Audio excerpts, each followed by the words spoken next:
Bom, primeiramente, bom dia, né? Eu sou a Kessia, eu sou assistente social residente, né, do segundo ano aqui do Hemorrio.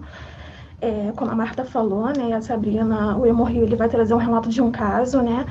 E, bom, eu estive boa parte, né, acompanhando esse caso, né?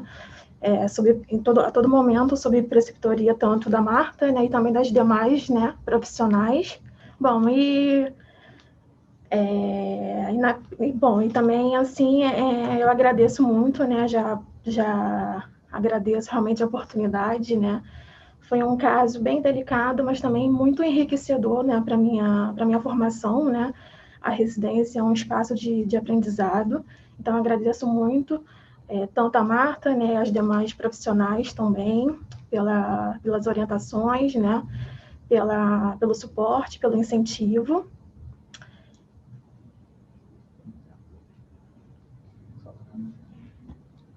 Bom, e assim, né, o Hemorrio ele vai trazer um relato de caso, né?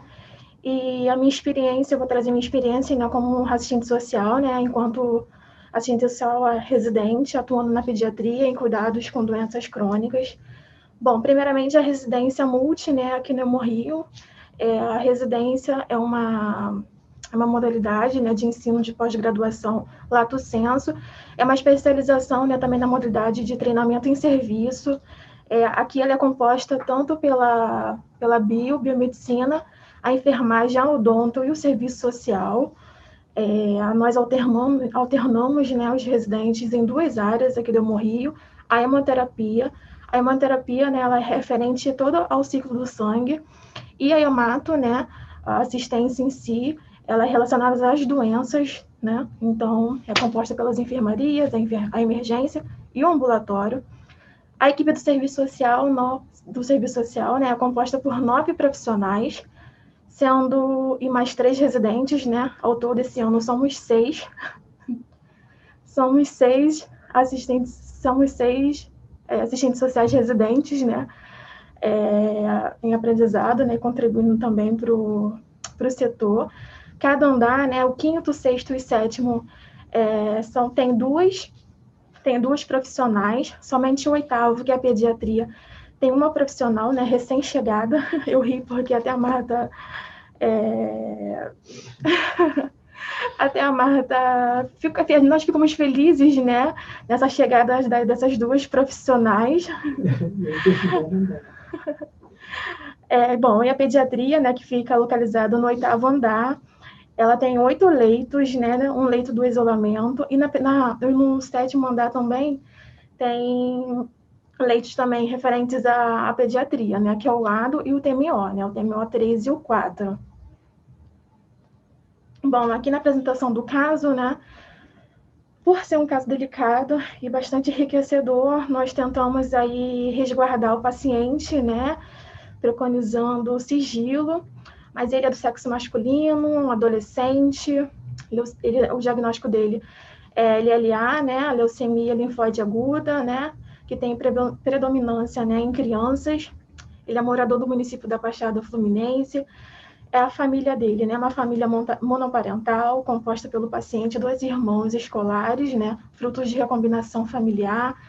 A mãe é adulta, trabalhadora, sem vínculo formal. O pai é falecido. E o suporte, né, da família extensa paterna é bem esporádico. O suporte familiar mesmo vem mesmo da avó, né, da avó materna e das tias maternas. A renda familiar, né, ela é advinda realmente do trabalho informal, né, como eu falei lá em cima, né, a mãe trabalha, mas sem vínculo formal, e principalmente, né, e dos benefícios governamentais, né, o programa Bolsa Família e agora o auxílio emergencial. E o adolescente, ele frequenta, né, unidades de ensino regularmente, mas devido à pandemia, ele tem tido aulas remotas. Bom, a questão norteadora do caso, né? Bom, bem complicado, mas eu vou tentar, né? Nós tentamos aqui trazer todos os elementos, né? Porque teve vários desdobramentos, mas tentamos resumir bastante aqui para vocês entenderem. O adolescente ele foi matriculado no Hemorrio, né, ano passado, ele recebeu o diagnóstico dele após a sua admissão, e nessa primeira internação dele, ele esteve acompanhado pela mãe, sendo que na segunda internação, né, nessas 2 internações é também bom frisar que ele teve agravamentos e que na segunda internação ele contou com o apoio da família extensa paterna, em virtude da impossibilidade da manutenção do acompanhamento da mãe, né? Que a todo momento ela relata, né, que em decorrência das suas responsabilidades com o trabalho, com o cuidado dos filhos também, né, menores, de 8 e 5 anos, ela não consegue vir, né, e ficar, permanecer acompanhando, né, o adolescente. Então, nessa segunda internação, né, o adolescente passa a ser acompanhado, né, como eu falei, por um familiar da sua rede paterna, sendo que a equipe do serviço social ela vai começar a ser constantemente acionada pela equipe de enfermagem, que vai solicitar intervenções, né, junto ao leito. Por quê? Ela vai apresentar, né, relatos que essa rede, né, paterna, né, esse familiar, ela vem, né, com um comportamento inapropriado, né, sendo ela um acompanhante, tanto com o paciente quanto com a equipe da assistência. E diante do exposto, nós vamos buscar contato, né, com a responsável legal, né, do paciente, sendo que ela sempre demonstra indisponibilidade, né, por questões sempre referentes à sua saúde e ao seu trabalho. Então, acionamos a avó materna, né, como construção estratégica de diálogo com a escuta qualificada desta família e da continuidade de intervenção ao caso no âmbito institucional. Assim, passou para o desenvolvimento da manutenção da acolhida familiar. Agora, com a articulação de ações tecidas em estudo de caso, com a equipe multiprofissional e interventora do caso, a enfermagem, a pediatria, a psicologia e o serviço social, mas também com a rede externa atuante na garantia dos direitos da criança e adolescente, né, o Conselho Tutelar. Nesse momento, de fato, enquanto profissional, né, em formação, de fato, acionar, né, a avó, para mim, né, foi uma estratégia muito importante, porque a partir dela mesmo, que após uma reunião, né, nós conseguimos compreender essa mãe, compreender a sua configuração familiar, financeira, e conseguimos tecer algumas estratégias, né, para dar continuidade no caso e visar, né, a atenção à saúde do paciente, que é o primordial. A abordagem do serviço social, né, essa parte mais técnica, né, o atendimento individualizado, né, assistido ao paciente, e as famílias referenciadas pelo assistente social responsável pelo atendimento.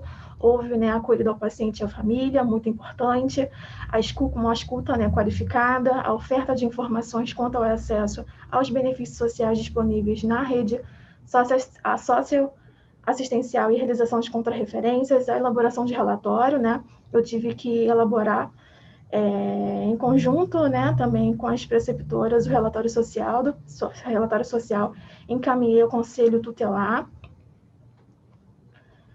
Também essa articulação com as redes, né, articulamos, né, entramos em contato com o Conselho Tutelar.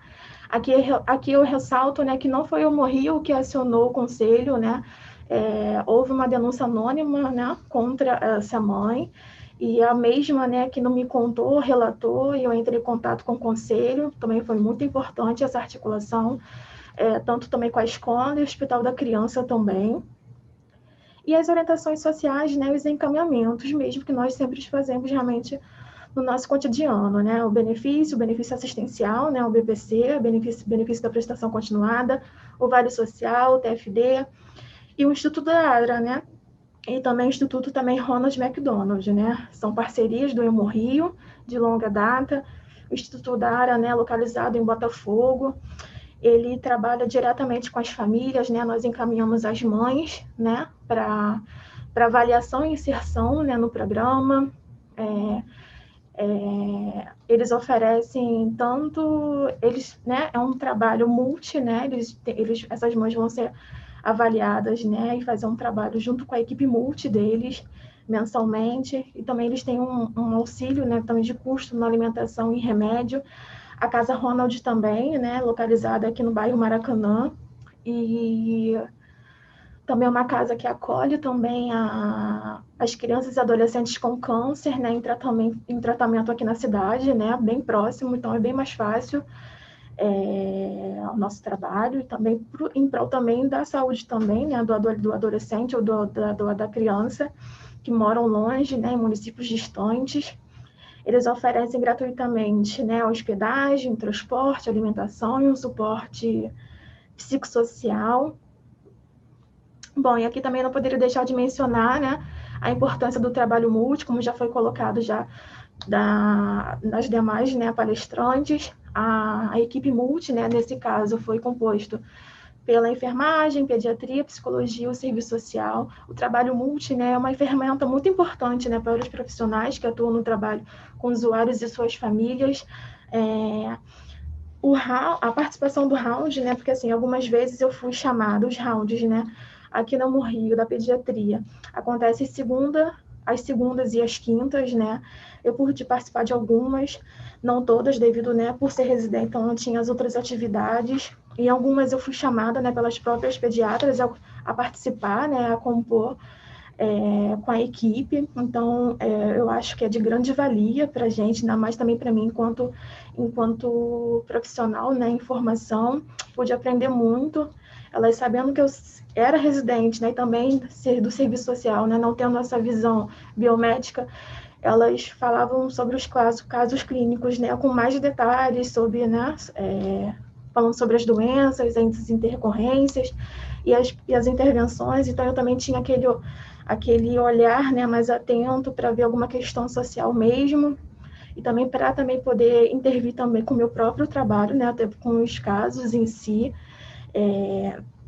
Os rounds, né, eles acabam possibilitando, né, aos profissionais essa discussão e aprofundamento, né, dos casos clínicos, né, é uma grande troca, né, importante com os profissionais, né, um espaço também valioso também do próprio serviço social, né, mostrar a importância também do serviço social também no âmbito hospitalar, né.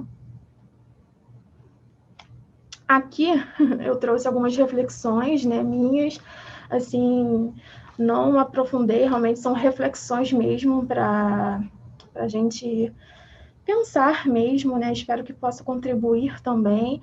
Muita coisa já foi falada, né, com as demais palestrantes, então fico feliz que eu estou seguindo na linha reta, né, também já tinha mostrado e conversado também com as minhas preceptoras, e aqui, primeiramente, né, eu trago o ECA, né, o Estatuto da Criança e do Adolescente, e eu trago aqui três artigos, né, do ECA, realmente para a gente poder pensar, refletir, né, porque aí eu vou trazer alguns elementos depois, né, vou expor, então para a gente pensar em conjunto, o artigo 1º, né, essa lei que vai colocar que a lei dispõe sobre a proteção integral à criança e ao adolescente, o artigo 4º, que é dever da família, da comunidade, da sociedade em geral e do poder público assegurar com absoluta prioridade a efetivação dos direitos referentes à vida, à saúde, e o artigo 12º, os estabelecimentos de atendimento à saúde, que deverão proporcionar condições para a permanência em tempo integral de um dos pais ou responsável nos casos de internação de criança ou adolescente. Bom, aqui, né, assim, o direito à saúde, né, ele vem sendo reiterado nos estatutos e nas legislações, né, de proteção aos direitos de grupos específicos, como o ECA, o Estatuto do Idoso, né, por exemplo. E esses dispositivos, né, eles vão elencar uma série de direitos, entre eles o acompanhamento, né, o acompanhante, no caso. E aqui eu enfatizo, né, porque diante do caso foi o que eu não poderia deixar de mencionar que acompanhante é um direito social, né, e não obrigação. Então, por isso que eu coloco que, assim, tanto a instituição e também os próprios colaboradores, né, tem profissionais que acabam não compreendendo essa questão, né, então, assim, é bom a gente sempre colocar e refletir. Então, eles não podem impor esse acompanhamento integral, né, das famílias, 24 horas, por como foi falado, né, cada família tem a sua configuração, né, e suas rotinas são diferentes, têm as suas necessidades, então não podem estar presentes 24 horas, então cabe à instituição nesse momento, né, promover a assistência à saúde do paciente. Obviamente que, assim, né, é necessário também ainda mais falando sobre criança e adolescente, é bem delicado, então tem que, assim, é bom, necessário ter um acompanhante, um cuidador, um responsável legal, mas pensando realmente sobre o acompanhante, né, o acompanhante ele serve para conscientizar as famílias, né, do estado da saúde, das intervenções que serão necessárias e das demais burocracias, né, que nós sabemos. Mas sendo assim, tem que ter sempre um diálogo, né, com a equipe, realmente para poder tecer estratégias, né, e conversarmos para poder resolver essa questão. Os estudos, né, acabei lendo muito também, ainda mais sobre o caso, e os estudos apontam realmente a importância, né, do acompanhante no processo de saúde e doença, né, e também contribui muito também para a recuperação da saúde dos usuários, né, hospitalizados, né, é um apoio emocional, uma companhia, né, ainda mais nesse momento de fragilidade, como foi colocado nesse momento, ainda mais com a pandemia, gera muito medo, insegurança, são diagnósticos, né, bastante delicados, né, então a família já está ali, né, bem assustada. E sobre o papel da família, né, na produção do cuidado em saúde, é bom a gente lembrar que a doença crônica, né, ela vai alterar a dinâmica, né, da família e também da vida da criança e do adolescente, né? Não só nas relações familiares, né, mas também no financeiramente, o emocional, sobre a saúde em si. Então, a gente tem que ter esse cuidado em si. E também eu trago também o conceito de Mioto, né, o familismo, que ela vai falar que a família, né, tem sido revalorizada, né, tem ressurgido como agente de proteção social e tem sido responsabilizada, né, pelo bem-estar dos seus membros, então a gente deve ter cuidado. E aqui, né, não poderia também deixar de mencionar que quando a gente fala sobre a responsabilização da família, a gente fala da mulher, né, é um xodó meu, é o meu projeto de pesquisa, né, o meu tema perpassa essa questão, então a responsabilização da família, né, acaba falando, a gente falando sobre a mulher, sobre a mãe, né, no âmbito do cuidado, que é fruto da desigualdade de gênero, como também já foi colocado, eu gostei muito, né, é sempre bom realmente frisar, geralmente, né, são as mulheres, né, que são chefes de família, né, mudou-se, né, a configuração da família, né, não são família, não é uma família, né, são famílias com diferentes, né, necessidades e contextos, são chefes de famílias, sem cônjuge, com bastantes filhos, geralmente, então a gente ter esse cuidado, e, né, que são provedores do seu próprio lar, do seu sustento. E embaixo, né, eu acabo também trazendo o conceito também da Pereira, né, que é o pluralismo de bem-estar social, né, que é uma estratégia de esvaziamento das políticas sociais com o direito, na qual se amplia a privatização e a quebra de direitos, né. É um pacto social, né, que propõe essa privatização, né, essa desresponsabilização do Estado, né, na sua função. Então, é um pacto social que acontece que as três instâncias, né, tanto o Estado, o mercado e a sociedade, cada um assuma a sua responsabilidade. Então, a gente não pode deixar que isso, a gente realmente, assim, não responsabilize também o Estado quando ele, né, realmente tem que também prover também, né, condições dignas, né, de financeiras também para essa família também, para poder produzir o seu sustento, né. E enquanto assistente social, nosso também compromisso é com o usuário, né? Temos que assegurar a defesa e garantir a compreensão da realidade social, né? Nós temos essa compreensão da realidade social, dessa família, né? Desse perfil da família contemporânea. Então a gente tem que ter sempre uma postura responsável e coerente, sem julgar, né? E culpabilizar. Acaba que no cotidiano a gente acaba, às vezes, né, criando, às vezes, um certo vínculo com a família, com um paciente.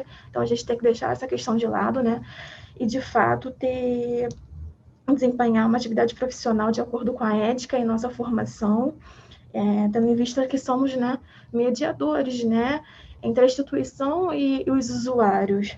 Então, que é um grande desafio, né, estar nessa mediação, mas o nosso compromisso é com o usuário em si. Aqui também não poderia deixar de falar também sobre os impactos da pandemia, né, na atuação do serviço social e na família.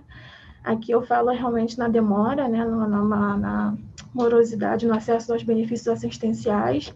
O BPC, nesse caso, a mãe solicitou e já está há 5 meses já aguardando, e a gente sabe que esse benefício assistencial tem demorado muito.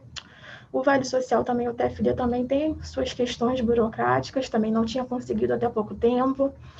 As escolas públicas, né, com a ausência das aulas presenciais, né, ou com aula remota, e a falta de vagas, né, em creches também, né, essa questão realmente de estar sempre justificando o trabalho, enfim, é devido também a esse desemprego aí estrutural, ter filhos pequenos e a gente com 100 aulas, falta, né, ausência também de falta de vagas em creches, essa hipertrofia também do Estado, né, que assim, temos as parcerias das ONGs, né, mas não é especificamente, né, especificamente algo do Estado em si, né, da sociedade, e o desemprego estrutural, né, que acaba provocando a ausência da mãe, né, a única responsável, né, representante legal na assistência ao tratamento. E também sobre essa questão também do benefício, né? Uma família em vulnerabilidade social, beneficiária do programa Bolsa Família, que também é um valor super pequeno, e auxílio emergencial também, né? Que também é um absurdo também, né? A gente vê como que uma família vai se sustentar, né? Vai conseguir se manter também com R$ 350, né? Eu não sei exatamente quanto que tá, mas também é algo muito irrisório. Então, são as reflexões que eu coloco aqui, espero ter colaborado. Novamente, eu agradeço muito, né, a oportunidade, a Marta e as preceptoras, as demais palestrantes, também adorei também as falas de vocês e a todos. Aqui é um pouco das minhas referências e obrigada.